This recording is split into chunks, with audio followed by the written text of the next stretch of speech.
tienen que ver con los cambios en la atención al público que la gente debe saber. Prioridad de atención a personas embarazadas, a gestantes, ampliación de horarios de atención y todos los establecimientos contarán con un sistema de triage. Bueno, con respecto a la ampliación de horarios de atención, la municipalidad ya va a anunciar el horario, se estima que sería hasta las 19 horas, en principio en 30 de los 100 CAPs que hay en Córdoba, ¿no? Bueno, el TRES permite el diagnóstico clínico temprano, para la gente que no lo sabía, identificación de las poblaciones de riesgo y el reconocimiento de signos de alarma.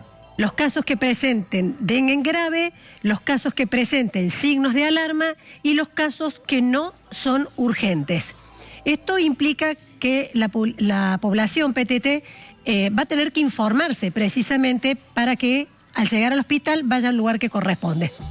Muy bien, vamos a seguir repasando más datos, más información, porque es importante que la gente esté bien informada frente a cualquier ulterioridad. No confundir un caso de gripe o de COVID con dengue, ¿no? Bueno, la realidad indica hoy que precisamente como el dengue tiene algunos síntomas similares a otras enfermedades, las guardias, la gente va a consultar porque ha habido una recomendación por parte de los ministerios diciéndole a la gente, hagan la consulta. Bueno, eso ha motivado que las esperas vayan entre 4 y 8 horas. Claro. ¿Qué son los síntomas leves? A ver, vamos a repasar. Fiebre, dolor de cabeza y detrás de los ojos, dolor muscular o en las articulaciones, en especial muñecas y tobillos, erupciones o manchas en la piel, malestar general. Bueno, esas personas deberían acudir al primer nivel de atención, es decir, deberían ir a un hospital, ¿no? Bien, ahí está entonces. Mirá, personas con síntomas de alarma, porque esto me parece que es lo principal de hoy, que se ha diferenciado los síntomas leves de los síntomas de alarma. Dolor abdominal intenso a la palpación, vómitos persistentes, acumulación de líquidos o edemas, sangrado de encías, nariz y genitales, materia fecal oscura u orina con sangre, mareos o desmayos. Bueno, personas gestantes o con alguna patología previa van a tener prioridad en la atención. Luchi Ibáñez está con el tema en el Centro Cívico. ¿Qué tal, Luchi? ¿Cómo te va? Buen mediodía. Hola, Luchi. ¿Qué tal? ¿Cómo están, Petete, Roxana? Muy buenos días. El dato, sin lugar a dudas, tiene que ver con la cantidad de casos detectados en este brote. Estamos hablando de 14.052 personas afectadas. En principio estimábamos que iba a ser superior a 10.000, pero claro, 14.052 sorprende, con 14 víctimas fatales por esta enfermedad, es decir, con un 1% de fatalidad de dengue en Córdoba. Es un número que preocupa, por supuesto, sin dudas. Por eso también el gobierno ha dado a conocer este nuevo protocolo que tiene en cuenta, como ustedes recién lo mencionaban, fundamentalmente a los más vulnerables, a los niños menores de 2 años, a las personas mayores de 70 y a las embarazadas que van a cuidar. Y también esto de la diferenciación de la atención, ¿no? Es muy importante. Aquellos que por primera vez tienen los síntomas o creen que tienen la enfermedad, que vayan por un lado, y aquellos que ya tienen la enfermedad y que van para control, que vayan a otro lado, porque en este momento, Petete, Roxana, en los hospitales se mezclan todos, entonces las demoras son de 4, 6, 8 horas como ustedes lo mencionaban. Lo que tratan de alguna manera es organizar la atención primaria, también en principio en los barrios y luego en los hospitales. Bueno, ustedes ya dieron a conocer cuáles son los detalles y los horarios. Pero también hay algo muy importante que ha mencionado el ministro, porque hoy los médicos de guardia en un comunicado dijeron, estamos muy cansados, estamos estresados y estamos pidiendo a la provincia que declare la emergencia sanitaria. El ministro dijo que no se va a declarar la emergencia sanitaria bajo ningún punto, porque esto significa que todo apunte o todo se enfoque en la atención al dengue y deje las otras enfermedades.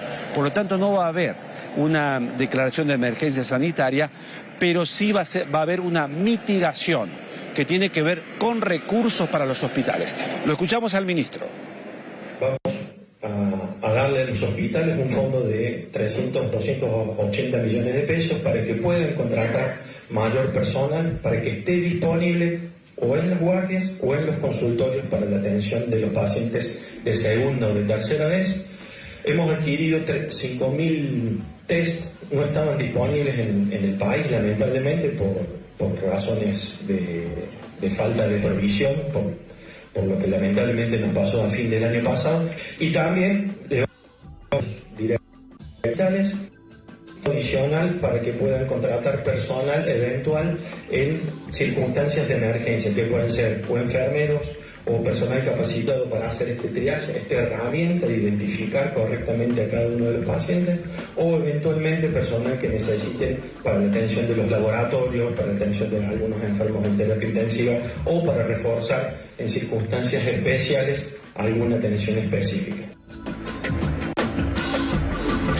Hay que ver cómo estos números luego se traducen, ¿no?, en una mejor atención en esta lucha que se lleva contra el dengue, que no es una enfermedad nueva, lo han mencionado también los médicos. No estamos ante un virus como el coronavirus en su momento, con la pandemia, ¿no? Estamos ante el dengue que ya tiene muchos años. Hay muchos países que ya han trabajado y que tienen estos protocolos para combatirla. Pero bueno, a la práctica, un dato para aquellos que están en su casa. ¿Cuándo una persona contagia? ¿Cuándo transmite la enfermedad? Ese dato lo van a escuchar en la siguiente nota. Y también le preguntamos a la subsecretaria de Estrategias de Salud si están pensando en comprar repelentes e insecticidas, porque están tan caros. Incluso el gobierno dice hay que pelearle al mosquito en casa. Pero claro, pelearle al mosquito también cuesta. Esto nos decía Laura López. Una persona no tiene que esperar a tener síntomas para protegerse de la picadura de mosquitos, sino que tiene que ser continuo, dado que una persona comienza a contagiar, digamos, o a ofrecer el virus al mosquito 3 días antes del comienzo de síntomas hasta 6 días posteriores. Por eso es fundamental la protección de la picadura de mosquitos, no solamente para evitar la enfermedad, sino también para evitar transmitir la enfermedad.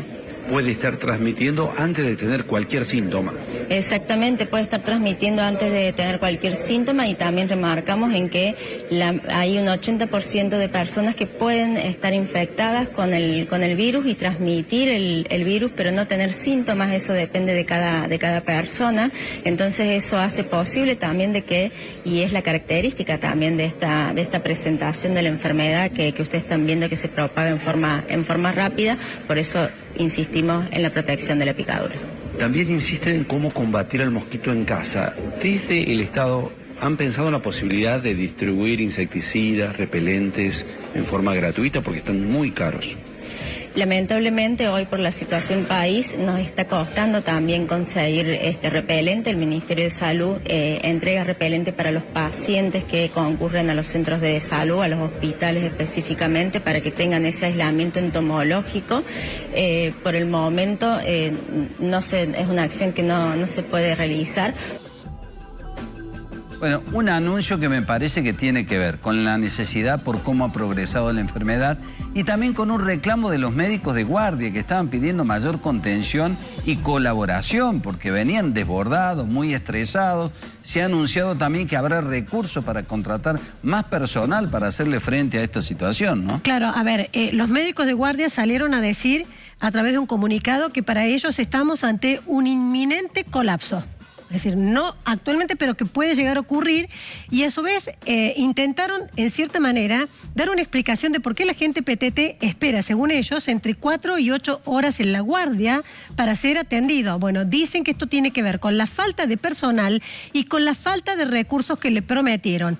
Tal es así que de ese reclamo tomó nota el Ministerio de Salud y efectuó precisamente un anuncio recién de la constitución de un fondo de 280 millones de pesos. Pero escuchemos el reclamo de los médicos de guardia. Estamos en una situación crítica, digamos, y en un momento difícil de la que es el dengue. ¿Qué significa eso? Que ya llevamos más de 20 días con trabajos intensos, casi 24 horas sin descansar los médicos de las guardias, de todos los hospitales y clínicas y sanatorios, y esto está haciendo que haya un colapso. ¿Y por qué ocurre el colapso? Porque uno al paciente, si no es para internar, lo tiene que citar 24, 48, 72 horas después. Entonces hace un cuello de botella. Esto, si lleva 20 días, esto es aritmético, o sea, hoy está colapsado. ¿Cuántos pacientes atienden a diario? se ha triplicado y hasta cuadriplicado, digamos, la demanda. Y dentro de esa demanda, acuérdense de que nosotros tenemos la llegada a la guardia, del infartado, del apendicitis, del cólico renal, del politraumatizado. Entonces el equipo de guardia tiene que descomprimirse desde el punto de vista del manejo del dengue para el control del dengue. Lo que pasa es que los internados ya están llenos de antes y desde siempre. Y si hoy tengo que meter 30 pacientes en un día por dengue, no tengo lugar. Y no tengo lugar para derivar. Y esto, desgraciadamente, es prevención. Y esto lo veníamos viendo y lo venimos anunciando desde enero. Entonces, acá hay una cuestión de prevención. Por eso la emergencia, nosotros decimos que deberían estar dadas condiciones. ¿No hay testeos? Los testeos son muy pocos, se están entregando muy pocos por hospital, se entregan 3, 4, según nos dicen la gente de los laboratorios de análisis clínico. Se reservan solamente para casos graves y críticos que tengan que necesidad de pasar a terapia intensiva o para aquellos casos de muy dudosa diagnóstico.